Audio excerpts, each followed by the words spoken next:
अगर मैं उनको जीसस किसी को शेयर करता हूँ तो वो मुझे बोलते हैं आर यू क्रिश्चियन। और सबसे ज़्यादा मैं अगर देखूँ तो क्रिश्चियनिटी का मजाक या क्रिश्चियनिटी के अगेंस्ट जो बोला जाता है वो वेस्ट में बोला जाता है। ओके। कनाडा या यूएसए मीन्स लोग इसको वो देखते हैं कि भाई नहीं ये तो रिलीजन में बिलीव करता है, मतलब religion means rules and regulation और वो सब चीज़ें। लोग फ्री रहना चाहते हैं वहाँ पर, जो कुछ करना चाहते हैं उनको इससे मतलब नहीं है कि हम जो है व्यभिचार कर रहे हैं तो तुम्हें क्या, या हम कोई चीज़ कर रहे हैं तो तुम हु आर यू, जज क्यों कर रहे हो हमें। वो ऐसा, उनको ऐसा लगता है कि ये लोग हमें जज करते हैं, चर्च के लोग या स्पिरिचुअल लोग।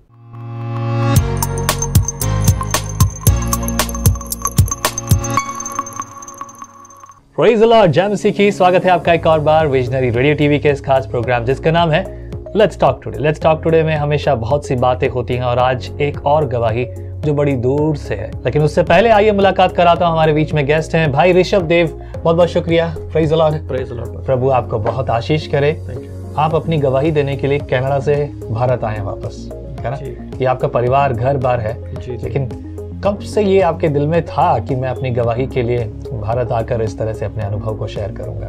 जी पास्टर जी, वहाँ रहते हैं तो बहुत सी गवाहियाँ सुनते हैं यूट्यूब पे, और पिछले 5 साल से मैं कनाडा में हूँ और तब से बहुत सारे भाइयों की बहनों की गवाहियाँ सुनी और मन में था कि जब मैं इंडिया जाऊँगा मैं भी अपनी गवाही रिकॉर्ड करूँगा। तो प्रभु के अनुग्रह से आना हुआ, तो इसलिए फिर आज मैं यहाँ हूँ आपके बीच। Praise the Lord. आप कनाडा में परमानेंटली गवर्नमेंट जॉब करते हैं आपको? जी, it's a state government job. तो वहाँ का नोवा स्कोशिया गवर्नमेंट का एक हॉस्पिटल है, वहाँ पर मैं जॉब करता हूँ एज एन एडमिनिस्ट्रेटर। क्या बात है। So your job is to manage money, right?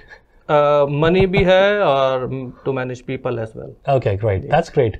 The management is not simple thing. ये छोटी बात नहीं है, बड़ी बात है और प्रभु की योजनाएं हैं इस बात के लिए। अब मेरा एक सवाल है आपसे कि tell us something about your family. क्या आपके परिवार में सब विश्वास में है? क्या सभी लोग अनुग्रह में हैं प्रभु के? जी, मैं और मेरी पत्नी अनुग्रह में है, प्रभु के विश्वास में है। बाकी और मेरे भाई हैं और उनका परिवार और मेरी मदर अभी नहीं। ओके। प्रभु ने उनके जीवन में भी अपनी महिमा को प्रकट करे। कई बार होता ये है कि कई परिवार परेशान होते हैं, वो चिंतित होते हैं, वो सोचते हैं कि कैसे ये होगा, मेरा परिवार विश्वास में नहीं है, कब तक ये होगा, कैसे होगा, वो सुन नहीं रहे और उसकी वजह से आपस में एग्रीमेंट्स नहीं होते। लोग आपस में भिड़ते हैं, छोटी छोटी बातों को लेकर मन में सवाल आते हैं और कुछ ज़्यादा उम्मीदें, कुछ अलग अलग व्यवहार घर में होते हैं। लेकिन एक हर बात का समय है और समय के साथ साथ बहुत सारी चीज़ें हैं। मैं आपसे पूछना चाहूँगा, पिछले 5 सालों से आप कनाडा में हैं और कनाडा के बारे में हम अक्सर सुनते हैं। ढेर सारे लोग लाखों की संख्या में हर साल कोशिश करते हैं कनाडा जाने के लिए और वो अपने वीज़ास और बहुत सारी चीज़ों के लिए they want to find jobs and बहुत सारी चीज़ें। कुछ लोग अलग अलग तरीके से, कुछ रिश्तेदारों के द्वारा। कनाडा की लाइफ असल में है कैसी? लोग किस रीति से वहाँ पर जो है सरवाइव कर रहे हैं, या फिर एवरीवन इज गेटिंग वेल? देखने में हमें यहाँ से ऐसा लगता है कि बहुत ही ग्लैमरस एनवायरनमेंट होगा और बहुत ही अच्छा होगा, जाएंगे तो माला माल हो जाएंगे, बट ऐसा नहीं होता है। जब हम वहाँ जाते हैं, जैसे मैं एज ए स्टूडेंट गया था, तो एज ए स्टूडेंट जब मैं गया था तो पढ़ाई करनी थी, साथ साथ फाइनेंसेस को भी देखना था, तो जॉब करता था। तो जो भी कनाडा जाता है, चाहे वो जितना भी अमीर हो, अगर उसके पास बहुत पैसा है तो ठीक है, तब तो ठीक है।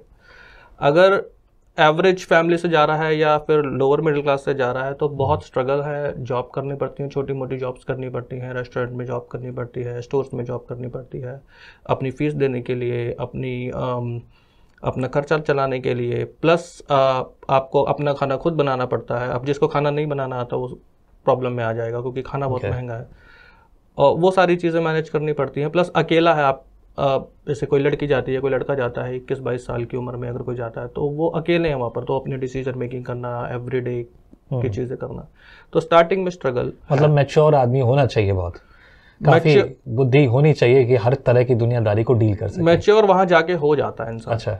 बाकी ये है कि वहाँ पर थोड़ा सा अगर आप देखें कि सिस्टम इस तरह का है कि धोखाधड़ी कम होती है। ओके। मतलब ये और सेफ्टी है। लेकिन अपनी जो रोज़मर्रा की चीज़ें हैं वो खुद करनी पड़ती हैं। जैसे यहाँ पर हमारा एक फ़ोन पे काम हो जाता है, या दोस्त को बोल दिया, या मम्मी ने कर दिया, पापा ने कर दिया, भाई ने कर दिया, वहाँ पे सब खुद करना है। सफाई भी करनी पड़ती है, लॉन की घास काटनी है, बर्फ़ हटानी है, वो सब करना है, सब काम खुद को करना है। क्या आपने कहा कि जब आप एज ए स्टूडेंट वहाँ गए थे तो जॉब लेना और वहाँ से अर्निंग करना, फिर उसके साथ पढ़ाई करना, क्योंकि जब आप एक दूसरे देश गए हो पढ़ाई करने के लिए तो of course you want to get a good result of your education, right? एक अच्छा आउटकम चाहते हो कि अच्छे नंबरों से पास होना और रिजल्ट। तो ये सब का स्ट्रेस नहीं होता है कि मतलब केओस हो जाता हो कि भाई ये सब कुछ? ये सब का स्ट्रेस भी होता है, और स्टूडेंट एक कल्चरल शॉक भी लगता है, क्योंकि यहाँ पर सब चीज़ें अलग हैं। यहाँ पर आप पानी का गिलास भी मम्मी देती हैं, वहाँ तो सब कुछ खुद करना है। और जब आप और पढ़ाई है, अगर आप पढ़ाई में अच्छे हैं, और क्योंकि लैंग्वेज भी एक बैरियर है यहाँ पर, हम जिस एनवायरनमेंट में रहते हैं वहाँ पे टोटली डिफरेंट है। तो 6 महीने 1 साल लग जाता है उसमें, उस एनवायरनमेंट को अपनाने में। बहुत से बच्चे डिप्रेशन में चले जाते हैं, कुछ सुसाइड भी कर लेते हैं। बहुत ऐसे केसेस बहुत कम होते हैं, बट कनाडा में मेंटल हेल्थ को बहुत इंपॉर्टेंस दी जाती है। तो वो पढ़ाई का सिस्टम इस तरह से बना के रखते हैं कि आपको परेशानी ना हो, और काउंसलिंग वगैरह भी होती है यूनिवर्सिटीज़ में, कॉलेजेस में। तो वो कनाडा बहुत अच्छे से मैनेज करता है। लेकिन ये सोचना कि कनाडा जाके कि सब कुछ बल्ले बल्ले हो जाएगा, ऐसा नहीं होता है। तो आप एक पंजाबी परिवार से हैं जी, राइट? आप क्या जब यहाँ से ज़्यादातर मैं देखता हूँ कि पंजाब की अगर बात करें तो बोले पंजाब से ज़्यादातर जाने वाले लोगों की मेजॉरिटी नंबर जो है वो पंजाब, कनाडा खासतौर से, और maybe some time Australia. तो क्या लगता है कि हमें तो लगता है कि ज़्यादातर पंजाबी कनाडा में है, अगर कनाडा पंजाबियों का हो गया, ऐसा कुछ है क्या?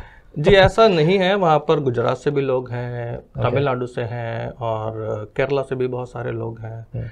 हाँ, पंजाबी ज़्यादा हैं, और वो ख़ास तौर पे ओंटारियो प्रोविंस में और वैंकूवर में ज़्यादा हैं।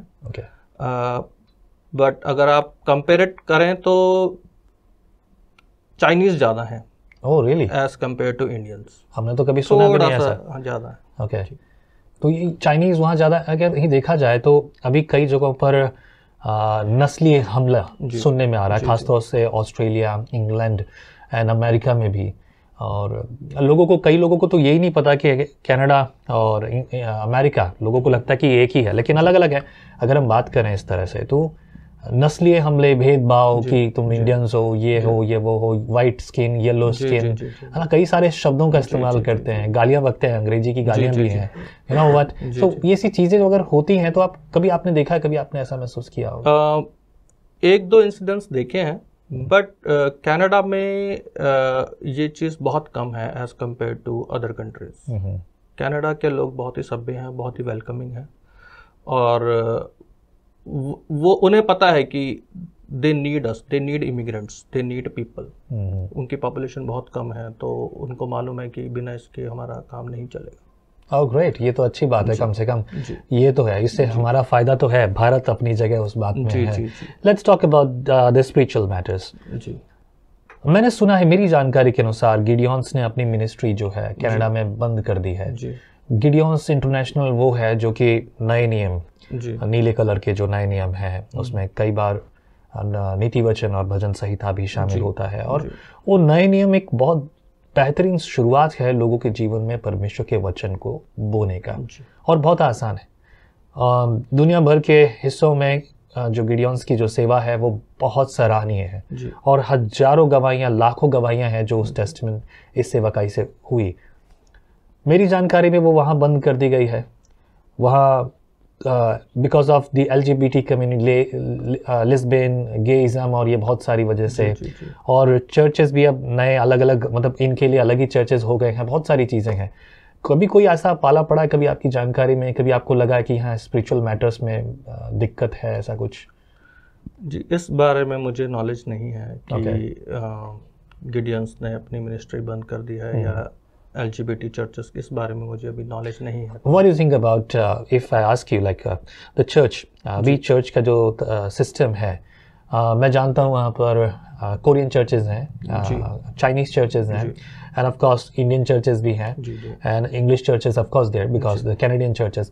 तो अब हम कई सारे अलग अलग कंट्रीज को भी वहाँ देख रहे हैं। इन दैट वे, इस तरीके से आज आप स्पिरिचुअल लाइफ को कैसे देखते हैं कि वहाँ पर लोगों के अंदर आत्मिकता कैसी है, because you work among the people, right? तो अभी कैसे आप आत्मिकता के स्तर को देखते हैं? जो मुझे लगता है वहाँ पर लोग क्रिश्चियनिटी को एज अ रिलीजन देखते हैं, जो नेटिव लोग भी हैं नॉर्थ अमेरिका के अंदर, और मीन्स वो ऐसे देखते हैं कि ये इस डिनोमिनेशन का है, वो इस डिनोमिनेशन का है। वहाँ पे डिनोमिनेशनल वाइज भी चर्चेज है। मुझे एज अ क्रिश्चियन, मतलब जब मैं मसीह में आया मुझे मालूम नहीं था डिनोमिनेशन क्या होता है। तो मैं इस चीज़ को ऐसे देखता हूँ कि वो इसको रिलीजन की तरह देखते हैं कि अगर मैं उनको जीसस किसी को शेयर करता हूँ तो वो मुझे बोलते हैं आर यू क्रिश्चियन? ओके। तो मैं थोड़ा सा वो हो जाता हूँ कि भाई तो आप क्या हो? आप वेस्ट में रहते हो, क्योंकि इंडिया में लोग ये सोचते हैं कि वेस्ट में जो रहता है वो क्रिश्चियन ही होता है। सही कहा। तो और सबसे ज़्यादा मैं अगर देखूं तो क्रिश्चियनिटी का मजाक या क्रिश्चियनिटी के अगेंस्ट जो बोला जाता है वो वेस्ट में बोला जाता है। ओके। कनाडा या यूएसए, मीन्स लोग इसको वो देखते हैं कि भाई नहीं, ये तो रिलीजन में बिलीव करता है, मतलब religion means rules and regulation और वो सब चीज़ें। लोग फ्री रहना चाहते हैं वहाँ पर, जो कुछ करना चाहते हैं। उनको इससे मतलब नहीं है कि हम जो है व्यभिचार कर रहे हैं तो तुम्हें क्या, या हम कोई चीज़ कर रहे हैं तो तुम हु आर यू, जज क्यों कर रहे हो हमें? वो उनको ऐसा लगता है कि ये लोग हमें जज करते हैं, चर्च के लोग या स्पिरिचुअल लोग। तो ये है मेरा पॉइंट ऑफ व्यू इस चीज़ को लेकर। आपके हिसाब से अगर आप शुभ समाचार सुनाने जा रहे हैं सो दे फील समथिंग एल्स, कुछ आउटसाइडर, क्या ये क्या कैसी बात कर दी, कुछ ऐसा? ज़्यादातर लोग ऐसा करते हैं। Compare to Indian and Canadian faith को आप कैसे देखते हैं? जी, मैं अभी नया हूँ तो मुझे इतना मालूम नहीं है, क्योंकि मैं 5 साल के बाद आया हूँ। मसीह में आते ही मैं चला गया था कनाडा। तो अभी यहाँ पर मैं जैसे बहुत सारी कलीसियाओं से, पास्टर से बात करता हूँ, तो यहाँ पर लोगों में हंगर है परमेश्वर के लिए। वहाँ भी है बट यहाँ पर ज़्यादा है, और यहाँ पर ज़्यादा जो सत्य की तलाश करते हैं लोग। क्योंकि यहाँ पर आप देखें कि जब हम अपने आसपास अपनी कम्युनिटी को देखते हैं तो लोग किसी न किसी तरीके से परमेश्वर को ढूंढने में और परमेश्वर को खोजने में और परमेश्वर को प्रसन्न करने में लगे रहते हैं, लेकिन उनको पता नहीं सच्चाई क्या है। ठीक है। वो चीज़ वहाँ नहीं है। वहाँ पर लोग कहते हैं कि मैं किसी को हार्म नहीं पहुँचा रहा हूँ, मैं जो कर रहा हूँ मैं ठीक है, मतलब मैं किसी को हार्म नहीं पहुँचा रहा हूँ, मैं अच्छा काम कर रहा हूँ, तो I am okay. But Christianity ये नहीं है। क्रिश्चियनिटी है कि हम जन्म से भी पापी और कर्म से भी पापी हैं, तो हमें एक सेवियर चाहिए। तो इसका मतलब से ये हुआ कि वो लोग गुड डीड्स में, गुड बिहेवियर में बिलीव करते हैं। हाँ, ठीक है, I am a good man, right? मैं अच्छा ह्यूमन बीइंग हूँ, मैं आपकी रिस्पेक्ट करता हूँ, और वो सब बस ठीक है। बाकी इतना ही तक है, और मुझे इससे ज़्यादा कुछ नहीं चाहिए। तो ये they are half Nicodemus, right? आधे निकोदेमस के समान, ऐसा कह सकते हैं। That's a part. That's the stories are stories. Ji. Let's talk about the main story. जी।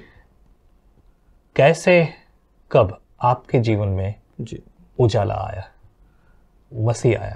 जी 2012 में मेरी शादी हुई, और मेरी वाइफ जो है वो पहले सऊदी अरब में थी शादी से पहले 3 साल के लिए। तो शादी के बाद वो इंडिया आई और हम 1 साल इंडिया में रहे। मैं इंडिया में ही जॉब करता था, मैं कॉलेज में लेक्चरर था, वो भी वहाँ पर यूनिवर्सिटी में एक लेक्चरर थी। तो हमारी शादी हुई, 1 साल हम यहाँ रहे, फिर हम ट्राई कर रहे थे कि भाई हम वापस जाएं और वहाँ पे कुछ अपॉर्चुनिटीज़ देखें। तो मेरी वाइफ को एक यूनिवर्सिटी में ऑफ़र आया। तो इंटरव्यू के टाइम उन्होंने ये बोला कि हम आपके हस्बैंड को भी जॉब दे देंगे, हमारा मैनेजमेंट का डिपार्टमेंट है और अकाउंटिंग एंड फाइनेंस में जॉब मिल जाएगा उनको भी टीचिंग का। तो हमने कहा ठीक है, क्योंकि ऐसा पहले होता था जब मेरी वाइफ शादी से पहले 3 साल पहले सऊदी में थी, तो वो अगर हस्बैंड है तो वो वाइफ को जॉब दे देते थे, अगर वाइफ है तो वो हस्बैंड को जॉब दे देते थे। ओके। तो हम चले गए 2013 सितंबर में हम गए वहाँ पर, और वहाँ जाकर जब हम वहाँ गए तो 2013 में अगर आपको याद होगा तो ऑयल प्राइसेस डाउन चले गए थे। राइट। तो सऊदी अरब की इकोनॉमी जो है वो ऑयल प्राइसेस पे डिपेंड करती है। Right, right.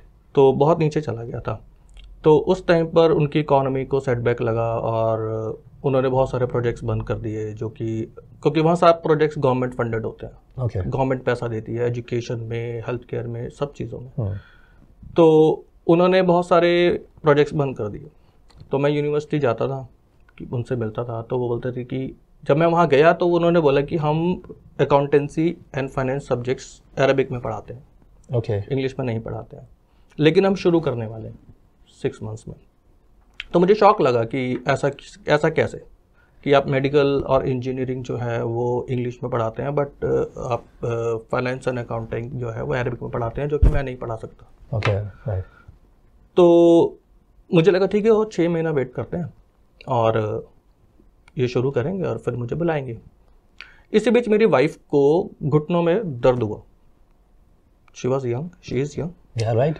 तो घुटनों में दर्द हुआ और बहुत सीवियर पेन हुआ। तो हम हॉस्पिटल गए, एक्सरे वगैरह कराया, तो डॉक्टर ने बोला ये ऑस्टियोआर्थराइटिस की स्टार्टिंग है। ओके, इस कम उम्र में? जी, वो नॉर्मली 50+ में होता है, Okay. वुमेन्स में, अगर मेन में भी बात करें। हाँ। तो हम बहुत शॉक हो गए कि ऐसा कैसे हो गया, मतलब ये तो बहुत ही शॉकिंग था हमारे लिए, और बहुत सीवियर पेन था हमारा। हम लोग 2nd फ्लोर पर रहते थे, लिफ्ट नहीं था और बहुत प्रॉब्लम फेस करना पड़ता था। तो बहुत ज़्यादा पेन रहा। फिर हम डॉक्टर के पास गए, मेडिसिन वगैरह ली और स्टेरॉइड वगैरह भी लेने पड़े स्टार्टिंग में। उसको फिर यहाँ पर टेंडनाइटिस हो गया दोनों हाथों में। Okay. तो यहाँ पर इंजेक्शन लगते थे, स्टेरॉइड के इंजेक्शन, क्योंकि ये ऐसे काम नहीं करता था। वो गिलास भी नहीं उठा सकते थी, स्विच नहीं मतलब ऑन ऑफ कर सकती थी। Okay. तो एक मिजरेबल सी सिचुएशन हो गई थी हमारे लिए बहुत ज़्यादा। इस बीच में मेरा ये जो करियर का इशू है, करियर का इशू जैसे कि मैं जाता था, यूनिवर्सिटी जा रहा हूँ, किसी और कॉलेज पे जा रहा हूँ, बात करता हूँ, तो वो कहते हैं कि आपका प्रोफाइल बहुत अच्छा है, बट गवर्नमेंट ने लेक्चरर के वीज़ास बंद कर दिए हैं। Okay. अब हम सिर्फ असिस्टेंट प्रोफेसर हायर करते हैं, लेकिन आप PhD नहीं है तो हम आपको हायर नहीं कर सकते। We want to hire you but we can not hire you due to the technical, due to the language issues, due to the PhD issue, due to some one or another thing. कुछ भी reason हो सकता है। कुछ interviews मैंने दिए तो वो बोलते हैं कि हम आपको 2 हफ्ते में कॉल करेंगे एंड एवरीथिंग इज़ फाइन और हम आपको जॉब ऑफर देंगे। तो 2 हफ्ते का 1 महीना हो जाता था, मैं कॉल बैक करता था तो या फॉलो अप करता था तो बोलते थे कि अभी कुछ नहीं हो पा रहा है, और जो हमारा प्रोजेक्ट शुरू होना था वो शुरू नहीं हो रहा है। कुछ भी ऐसा चलता रहता था। एक जगह मुझे जॉब मिली, वो एक कॉलेज ही था, बट वो टीचिंग की जॉब नहीं थी। वो एडमिनिस्ट्रेटर की जॉब थी। तो जिसके अंडर मुझे काम करना था उसी का जॉब चला गया। जो मुझे हायर करना था उसने कहा था 2 वीक में मैं आपको। तो बहुत सारी ऐसी, मतलब जहां आशा थी वही आशा टूट गई। जी, मैं 200 किलोमीटर ड्राइव करके जा रहा हूँ, 300 किलोमीटर ड्राइव करके जा रहा हूँ, एक दिन में अप डाउन कर रहा हूँ, और किसी से मिलने जाता था, वहाँ वो नहीं मिलता था। फिर अगले हफ्ते दोबारा जाता था मिलने के लिए, वो मिलता था, वो बोलता था हम करेंगे, मतलब कुछ भी काम नहीं कर रहा था। Okay. और सैकड़ों जॉब्स अप्लाई की, ऑनलाइन, इन पर्सन, स्टोर में भी जॉब अप्लाई किया कि चलो कुछ तो करूं, बट कुछ नहीं हो पा रहा था। पीछे से ये सब चल रहा था, पेन्स एंड ऑल, और एलर्जीज और अलग अलग तरह की medical issues with my wife. बहुत सारे ऐसे इश्यूज मैं बता भी नहीं सकता आपको। तो वो डिप्रेशन में चली गई, धीरे धीरे डिप्रेशन में जा रही थी। तो अब उसकी हालत ऐसी थी कि उसको एंग्जाइटी अटैक्स वगैरह होते थे, रात को उठ जाती थी और रोने लगती थी कि ये क्या, what is going on with me, ये क्या हो रहा है मुझको, और ये वो बहुत सारी चीज़ें। और उस वजह से मैं ज़्यादा सर्च भी, शुरू में तो 1-2 साल तक तो मैंने बहुत खूब स्ट्रगल किया। उसके बाद मेरा ये कम हो गया क्योंकि मैं ज़्यादा दूर नहीं जाना चाहता था जॉब अप्लाई करने के लिए। पीछे से मुझे डर रहता था कि ये अपने आप को कुछ, ये ठीक है या नहीं है, ये मतलब ये हस्बैंड की जिम्मेदारी है जी। और वो अपने आप को कहती थी, मैं अपने आप को मारना चाहती थी वो एक तरह से कि, लेकिन वो मार नहीं पाती थी क्योंकि उसको ये था कि मैं को अगर यहाँ कुछ हो गया तो सऊदी के लोग थोड़े से अलग टाइप के होते हैं, तो ये तो मुझे मतलब मेरा लाइफ में प्रॉब्लम हो जाएगी। तो ये सब चलता रहा। ऐसे करते करते हमारा 3.5 साल बीत गए। फिर हमारे साथ, हम एक बड़े घर में रहते थे, तो हम अपार्टमेंट शेयर करते थे। तो हमारे साथ एक मसीही परिवार था, तो वो हमारे लिए प्रार्थना करते थे, हमसे गॉस्पेल शेयर करते थे। तो हम थोड़ा सा डिस्टेंस ही रखते थे। वो बहुत अच्छे थे, लेकिन हमें ये लगता था कि ठीक है, ये इनका अपना है, हमारा अपना है, हम तो अपना हिसाब से चलेंगे। वो प्रार्थना कर रहे हैं हमारे लिए, करने दो, हमें पता नहीं था कि वो हमारे लिए प्रार्थना कर रहे हैं, बाद में हमें पता लगा कि वो हमारे लिए प्रार्थना कर रहे हैं। ओके, एक और फैमिली थी, वो भी मसीही थे, तो वो भी हमारे लिए प्रार्थना करते होंगे। तो वो बोलते थे कि हमारा प्रभु महान है, वो कुछ भी कर सकता है, आपकी सब प्रॉब्लम्स जो है वो सॉल्व कर सकता है, और ऐसे ऐसे करके हमें बोलते थे। तो हम सोचते थे कि भी ये सब हमें नहीं पता, हम इस इंटरेस्टेड नहीं है। हम पर सुन लेते थे, उनके साथ वीकेंड पे उठना बैठना खाना पीना सब चीज़ें करते थे, लेकिन इस चीज़ पे हम ध्यान नहीं देते। तो जो मेरी वाइफ है, उसने एक बार, जैसे कि उन्होंने हमें बाइबल गिफ्ट किया, तो उसने बाइबल पढ़ना शुरू करा आउट ऑफ एंगर। कि ये बोलते हैं कि क्योंकि वो मेरी वाइफ बहुत स्पिरिचुअल थी, वो पूजा पाठ सब चीज़ें मतलब प्रॉपर बचपन से प्रॉपरली करती थी। और बहुत आस्था थी उसकी हर एक चीज़ के अंदर। और तो उसने आउट ऑफ एंगर पढ़ना शुरू करा कि देखे तो सही इसमें है क्या। तो जैसे जैसे उसने पढ़ना शुरू करा, उसमें बदलाव आना शुरू हो गया। जो जो चीज़ें वो पढ़ती थी, जैसे कि बहुत सारे सवाल होते हैं जब हम परेशान होते हैं, तो बहुत सारे सवाल उसके अंदर थे, तो उसके जवाब उसको मिल रहे थे कि हम कौन हैं, परमेश्वर कौन है, किसने ये सब कुछ बनाया है, इस तरह के जवाब मिल रहे थे। ये मुझे बाद में पता लगा, मुझे नहीं पता था कि वो बाइबल पढ़ती है। तो अब बाइबल में ये लिखा था कि जहाँ 2 या 3 मेरे नाम से इकट्ठे हों, मैं उनके बीच में होता हूँ, और तुम मेरे नाम से मांगोगे, है ना, तो कुछ आप जो मांगोगे मैं आपको वो दूंगा, पूरा करूँगा। ये सब चीज़ें वो पढ़ती थी। तो उसने फिर मुझसे शेयर किया, मैं देख रहा था कि उसके अंदर चेंजेस हैं। तो वो बोलती थी कि जो उसने मुझे बताया कि देखो ये इसमें लिखा है, और आज मैंने ये कल पढ़ा, और यही शब्द मैंने किसी और के मुंह से सुने आज। Means it's a kind of confirmation कि ये वो इंसान को तो पता ही नहीं है कि मेरी ज़िंदगी में क्या चल रहा है, तो वो मेरी ज़िंदगी के बारे में क्यों बात कर रहा है। तो फिर उसको कुछ लगा कि नहीं कुछ तो है। तो आपने रोका नहीं उनको? नहीं, मैंने रोका नहीं, क्योंकि वो उसके अंदर बदलाव था। वो जो एंजाइटी अटैक और वो जो रोना और वो मतलब एक माहौल था ना, वो थोड़ा सा चेंज हो गया। तो मुझे ये था कि ये ठीक है, तो सब ठीक है, कोई बात नहीं, पढ़ लो, कर लो। That's great. तो करते रहे। उसके बाद क्या हुआ, उसने कहा कि इसमें उसने गवाहियाँ वगैरह भी देखती थी, तो उसने कहा कि अगर कोई हाथ रख के प्रार्थना करता है तो ठीक हो जाता है। तो उसने मुझे कहा एक रात को कि उसके नींद में बहुत दर्द हो रहा था कि तुम करो। मैंने कहा मुझे तो पता नहीं क्या से प्रार्थना करते हैं, क्या करते हैं। तो उसने कहा मुझे नहीं पता, यहाँ तो कोई नहीं है, हम उनके पास नहीं जाते थे। हम उनके पास इसलिए नहीं जाते थे, जो हमारे नेबर थे, कि हम उनके पास जाएंगे तो वो हमें मसीह बना देंगे। अच्छा। तो मैंने कहा ठीक है। तो मैंने हाथ रखा, उन्होंने बोला कि यीशु के नाम से प्रार्थना कर दो, आमीन, और ठीक है। तो मतलब ये कि एक ऐसा परिवार, अभी आप उनसे मुलाकात नहीं करते थे, आप उनके पास मसीह के बारे में पूछने या जानकारी लेने नहीं जाते थे? हम उनसे मुलाकात करते थे, लेकिन हम मसीह के बारे में बात नहीं करते। और अभी तक जो बदलाव और उसके बारे में उनको बताया भी नहीं? नहीं। ओके। नहीं। ओके। तो सुबह वो उठी तो उसका दर्द नहीं था। प्रार्थना आपने की थी? जी।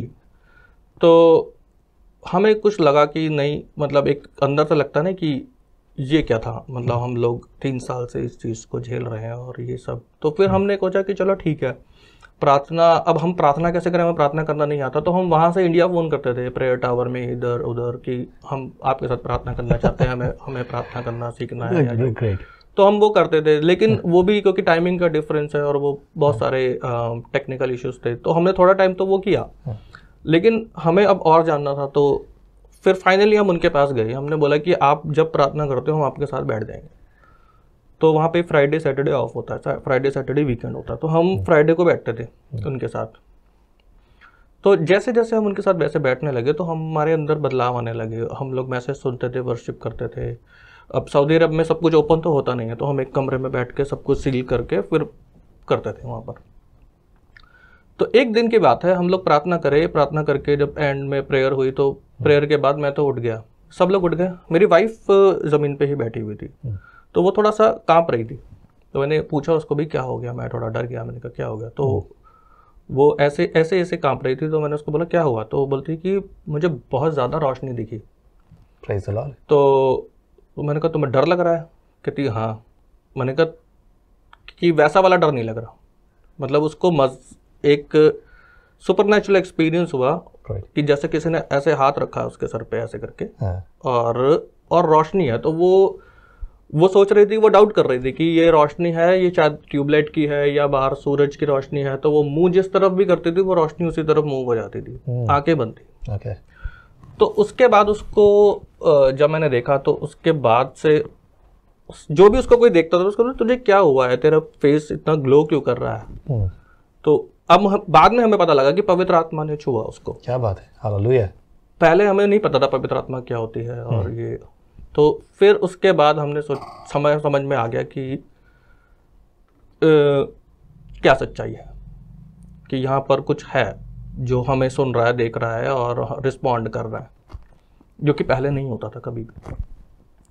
फिर उसके बाद धीरे धीरे वो उस डिप्रेशन से बाहर आ गई, हम लोग नॉर्मल ज़िंदगी जीने लगे। फिर लेकिन मेरा जॉब का फ्रंट पे वही इशू चल रहा था। तो हमने कहा चलो अब ये ठीक हो गई है, अब क्या करते हैं, अब मूव करते हैं। तो हम रिसर्च कर रहे थे क्या करें, किस कंट्री में जाएं, ऑस्ट्रेलिया, न्यूजीलैंड, कनाडा, यूके। तो हमने रिसर्च करना शुरू करा और मैंने सोचा कि चलो ठीक है, अब कनाडा का थोड़ा अफोर्ड भी कर सकते हैं और मैं एज अ स्टूडेंट जाता हूँ, क्योंकि मेरा अब 4 साल का गैप आ गया है, 3.5-4 साल का। तो अब मुझे पढ़ना तो दोबारा पड़ेगा ही, क्योंकि मुझे ऐसे ना इंडिया में कुछ मिलने वाला है, इंडिया में तो 1 साल का गैप आता है तो वैसे ही कुछ नहीं मिलता है। ओके।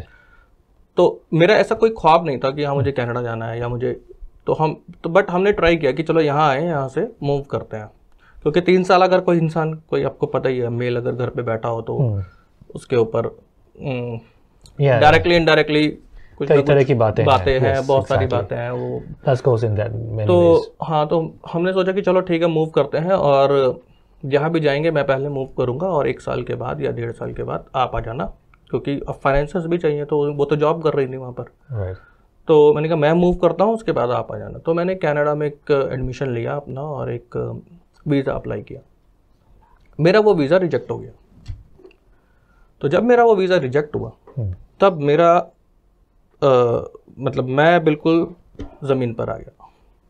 मैंने सोचा कि अब सब खत्म, मेरा करियर ख़त्म, अब मैं किसी काम का नहीं रहा, क्योंकि यहाँ मुझे जॉब नहीं मिल रहा, इंडिया में वापस जा नहीं सकता, आगे जाने का रास्ता बंद हो गया।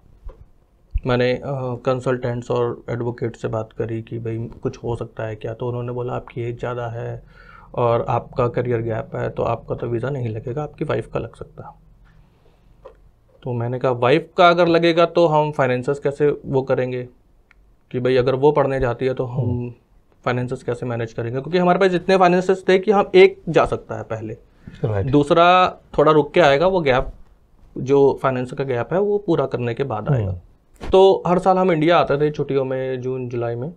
तो 2017 में हम इंडिया नहीं गए, हम वहीं बैठे रहे। और अब हमारे पास कोई रास्ता तो था नहीं, तो हम सब लोग, क्योंकि छुट्टियों में सब लोग हैं, वो भी फैमिली जो हमारे साथ थी वो भी इंडिया चले गए। तो हम वहाँ अकेले थे, रोते हुए सोते थे, मतलब मैं, और रोते हुए उठते थे, क्योंकि वाइफ मुझे देखती थी तो वो भी मतलब मुझे देख के हिल गई कि इसको क्या हो गया। तो मुझे हिम्मत देता था, मुझे समझाता था अब इसको क्या हो गया एकदम से, तो वो भी मतलब थोड़ा वो हो गई। तो उसके बाद ऑलमोस्ट 1-1.5 महीना की छुट्टी में हम लोग बस टेस्टिमनी सुनते थे, वर्शिप करते थे, तो ठीक लगता था, ठीक हो जाता था, प्रार्थना करते थे, फिर रात को सो जाते थे सुकून के साथ। सुबह उठते थे तो फिर वही चीज़ शुरू हो जाती थी कि क्या होगा, स्ट्रेस, कि हम तो डेड एंड पे आके खड़े हो गए। तो 1.5 महीना तक हम ये परमेश्वर के सामने रोते बिलखते रहे। हम एक वर्स बोलते थे बस, मैं वही वर्स मुझे नंबर याद है, और बाइबल का और कोई वर्स याद नहीं है। मैथ्यू 11:28 कि जितने बोझ से दबे लोग हो मेरे पास आओ, मैं तुम्हें विश्राम दूंगा। तो हम वही वचन बोल बोल के प्रार्थना करते थे, रोते थे और गिड़गिड़ाते थे। तो ऐसा हुआ, फिर मैंने अपने आप को इकट्ठा किया, फिर से मैंने अप्लाई किया। मैंने कहा चलो फिर से एक बार कोशिश करके देखते हैं। थोड़ी बहुत नॉलेज इकट्ठी करी, और मुझे ये था कि लगना तो है ही नहीं, लेकिन ट्राई कर लेता हूँ, क्या करूँ, नौकरी लेने जा रहा हूँ, पिछले 4 साल से नहीं मिल रही है, चलो ये एक बार होगा, चलो क्या पता दूसरी बार में भी एक बार और रिजेक्ट हो जाएगा, रो तो लिए ही है। तो उसके बाद क्या हुआ, मैंने जब अप्लाई किया, जब मैं अप्लाई करके वापस आया, इस बार मैंने इन पर्सन अप्लाई किया था, पहले ऑनलाइन अप्लाई किया था। तो मैं जद्दा गया और वापस आया, और अप्लाई करने के 1 दिन बाद मुझे एक ईमेल आता है कि ये 2 फॉर्म्स हैं, इनको फिल करो और अपना लेटेस्ट रिज्यूमे हमें भेज दो। मैंने भेज दिया, क्योंकि ऐसा तो मैंने पता नहीं 2000 भेजे होंगे। ओके। तो मैंने भेज दिया। वो एक पास में 15 मिनट के ड्राइव पे हमारे एक घर के पास कॉलेज था।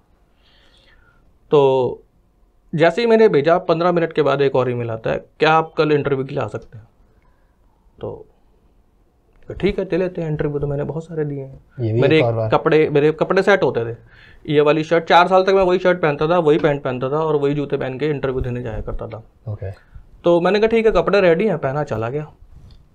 जब मैं वहाँ पहुँचा तो वहाँ पर 2-3 लोग बैठे हुए थे, डीन थे और एक HR का बंदा था और एक HOD था डिपार्टमेंट का, मैनेजमेंट डिपार्टमेंट का। तो वो बोलते थे कि उन्होंने जाते ही बोला कि आप इस शहर के अंदर हैं और हमें तो फाइनेंस और अकाउंटिंग का बंदा हम बहुत टाइम से ढूंढ रहे हैं, आप आए क्यों नहीं? बहुत सारे।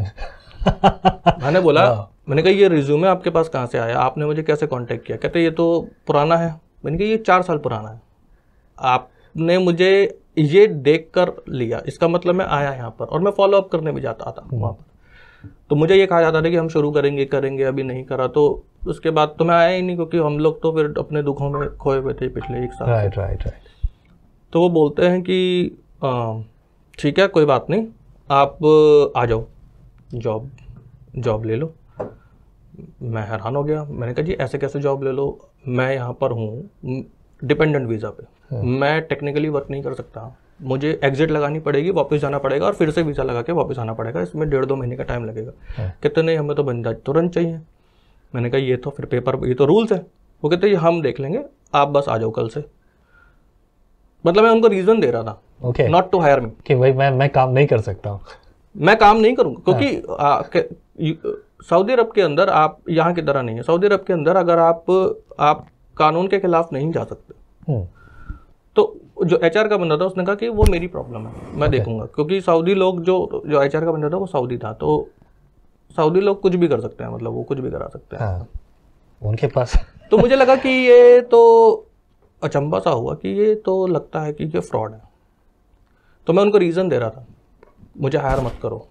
तो वो कहने लगे कि मैंने उनको बोला मैंने तो कनाडा का वीज़ा अप्लाई कर रखा है, कल ही अप्लाई किया, तो मैं तो चला जाऊँगा। वो कहते कब आएगा आपका रिजल्ट? उनका 1.5 महीना लगेगा।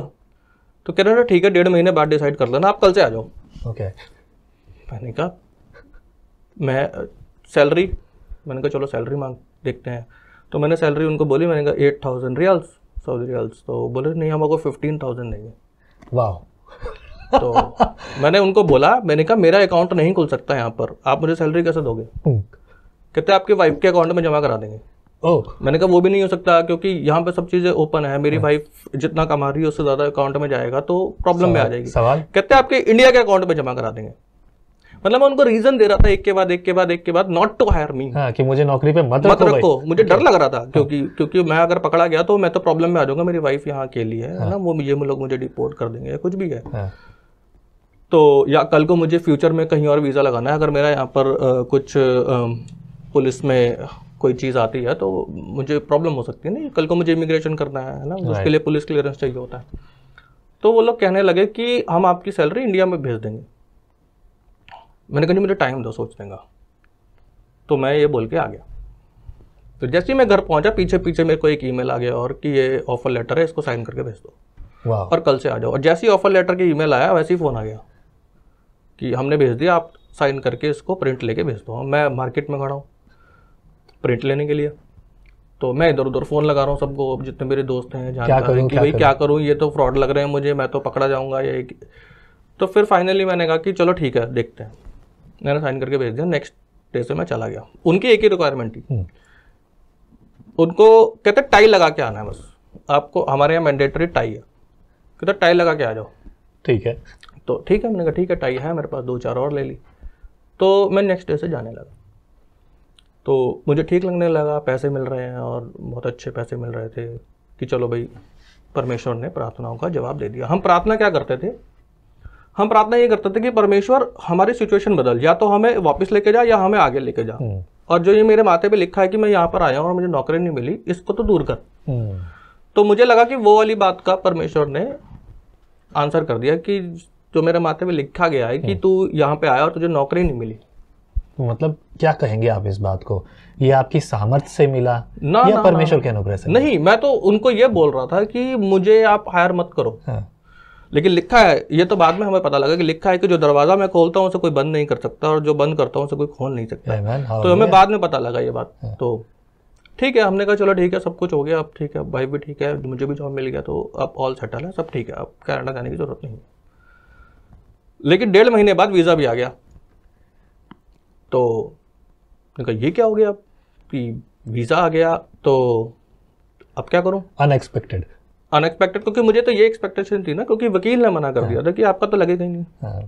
तो मुझे तो यही था कि नहीं आएगा, तो वो वीज़ा भी आ गया। अब हम फिर परेशान कि अब हमें तो ये लगा था परमेश्वर ने हमारी जो है इच्छा पूरी कर दी और हमें जॉब दे दिया, लेकिन ये वीज़ा भी परमेश्वर की इच्छा के अनुसार, क्योंकि ये तो मेरी काबिलियत की वजह से तो आया नहीं। मुझे तो वकील ने बोला 4 साल का गैप है, आपकी एज ज़्यादा है, आप ऐसे स्टूडेंट नहीं जा सकते। तो हम 1-2 दिन बड़े परेशान रहे कि अब क्या करें, क्योंकि वचन में लिखा है, हमें इतना तो पता लग गया था कि हमें परमेश्वर की इच्छा करनी होती है। क्या बात है। और वो करने में हमें शांति मिलती है। तो हम बड़े अशांत हो रखे थे कि जॉब रखूँ या वीज़ा लूँ, और अगर जॉब छोड़ता भी हूं तो लोग क्या कहेंगे, घर वाले क्या कहेंगे कि भाई ये तो 4 साल बाद तुझे नौकरी मिली, तू पागल है कि ये नौकरी क्यों छोड़ रहा है तू? Of course. लेकिन फिर विचार किया, हमने ठंडे दिमाग से सोचा, तो फिर मैंने कैलकुलेट किया, या पवित्र आत्मा ने मन में सिखाया, मुझे नहीं पता, कि ये जॉब ऑफर मुझे 1 दिन बाद मिला वीज़ा लगाने के। अगर ये मुझे 1 दिन पहले मिलता तो मैं वीज़ा लगाता ही ना। सही कहा। जिस चीज का मैं 4 साल से इंतजार कर रहा हूँ, बहुत बढ़िया, उस चीज को अगर वो मुझे मिल जाती है, वीजा तो मुझे इसलिए चाहिए ना कि मुझे आगे जाना है, या मुझे मतलब चेंज चाहिए, मेरे को जॉब नहीं मिल रहा है।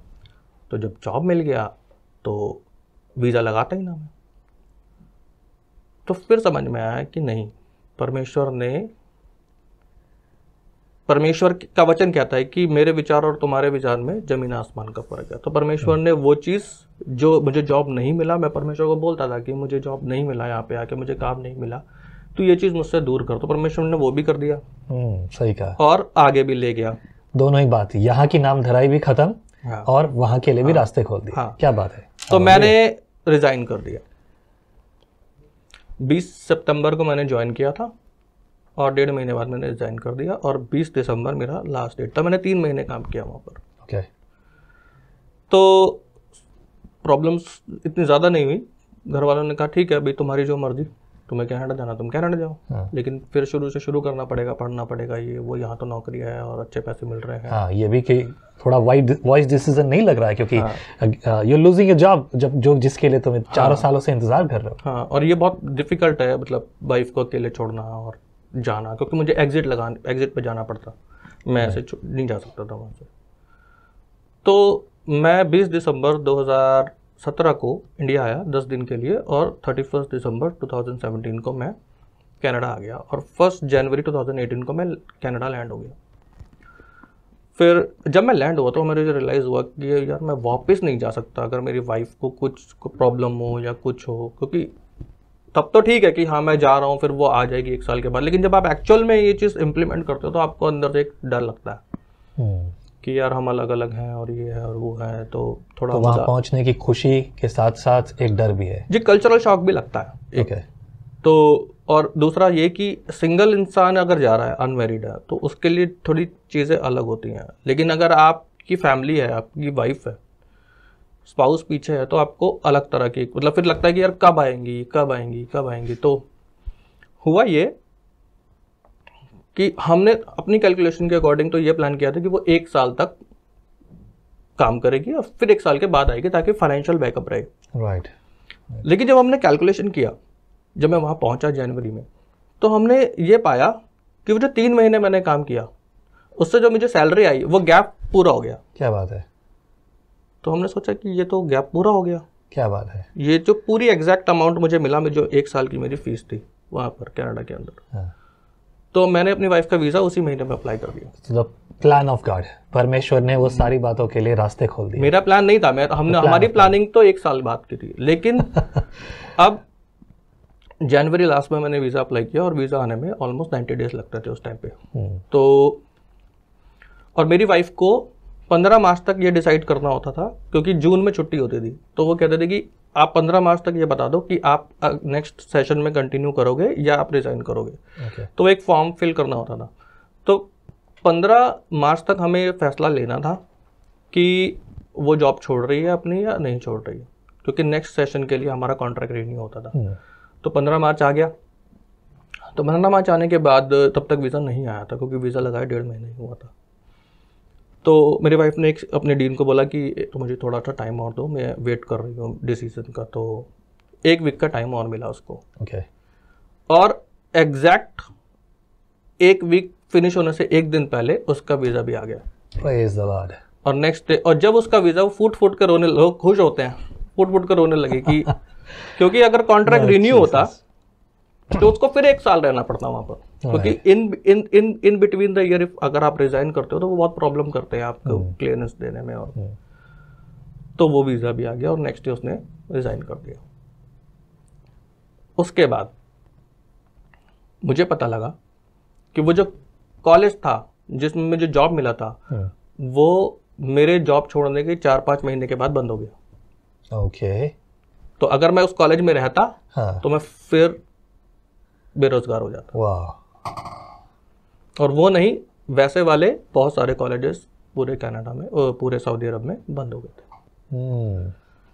God is big। तो हमें ये समझ नहीं आया कि ये जो प्लानिंग है, ये जो चीज़ें हुई, इसमें ना तो हमारी कोई योग्यता है, ना ही हमारी कोई प्लानिंग है। हमने ये, कोई भी इंसान जितना मर्जी शातिर हो, वो ये प्लान नहीं कर सकता। सही कहा। कुछ लोग मुझे कहते हैं कोइंसिडेंस हो सकता है, तो ये हमने वो जिया है, हमें पता है कि इट्स नॉट अ कोइंसिडेंस। तो ये सारी चीज़ें हमारे साथ हुई। तब हमें पता लगा कि प्रभु यीशु मसीह जो है वो सिर्फ उद्धार नहीं देता, वो कुछ भी कर सकता है तुम्हारी ज़िंदगी के अंदर। वो आपको छोटे से छोटी चीज़ और बड़ी से बड़ी चीज़ भी दे सकता है, अगर हम उसकी इच्छा में रहते हुए उसकी इच्छा के अनुसार पुकार के उससे मांगते हैं। आमीन। अपने मन से। तब हम पूरी रीति से यीशु मसीह में आए। जब मुझे ये वीज़ा का और ये सब हुआ, तो दिसंबर में 2017 में मैंने उसको बोला, मैं 10 डेज़ के लिए इंडिया जा रहा हूँ, मैं तो बैप्टिज्म ले रहा हूँ, जीसस आने वाला है, तुम जब आओगे तुम देख लेना, क्योंकि सऊदी में तो कुछ है ही नहीं, मतलब ओपन चर्चेस नहीं है, कुछ नहीं।